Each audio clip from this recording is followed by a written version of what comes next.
Le tableau est impressionnant par ses dimensions, 6,20 m par 3,90 m. Il représente Lady Godiva, l'héroïne d'une légende anglaise du XIe siècle.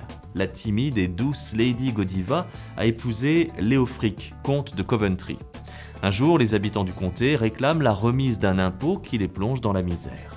Lady Godiva intercède auprès de son mari. Ce dernier gronde et répond qu'il ne remettra l'impôt que si elle se promène nue et à cheval d'un bout à l'autre de la ville.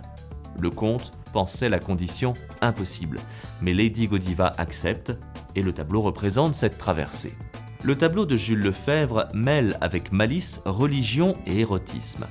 Même si le sujet n'est pas religieux, le sacrifice de Lady Godiva la rapproche des saintes de la chrétienté. La princesse accepte de quitter sa noblesse et de se mettre à nu.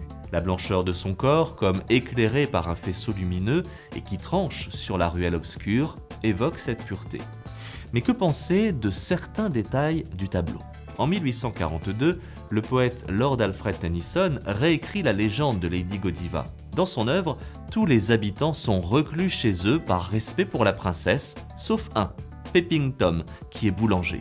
Et la boulangerie qui se trouve au premier plan ne fait-elle pas référence à ce voyeur ?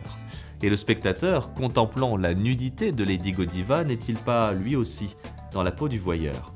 Avec Lady Godiva, Jules Lefebvre peint une œuvre en adéquation avec le goût du XIXe siècle pour les légendes du Moyen-Âge et de la grande peinture épique.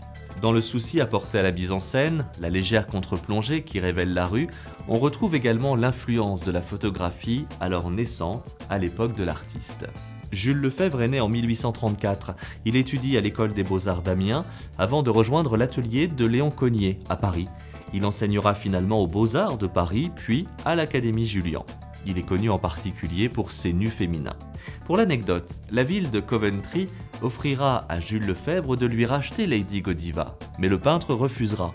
Il préfère vendre son tableau à la ville d'Amiens pour un prix moindre, un geste de reconnaissance de la part de l'artiste. En effet, la ville lui avait offert jadis une bourse pour suivre ses études. Le tableau de Lady Godiva a longtemps été caché dans les réserves du musée de Picardie. En 1981, une première tentative de restauration avait essuyé les critiques du public. Les peintres dits pompiers n'étaient pas encore remis au goût du jour. Et il faudra attendre l'été 2013 pour que l'œuvre soit restaurée. Elle est actuellement exposée au musée de Picardie à Amiens.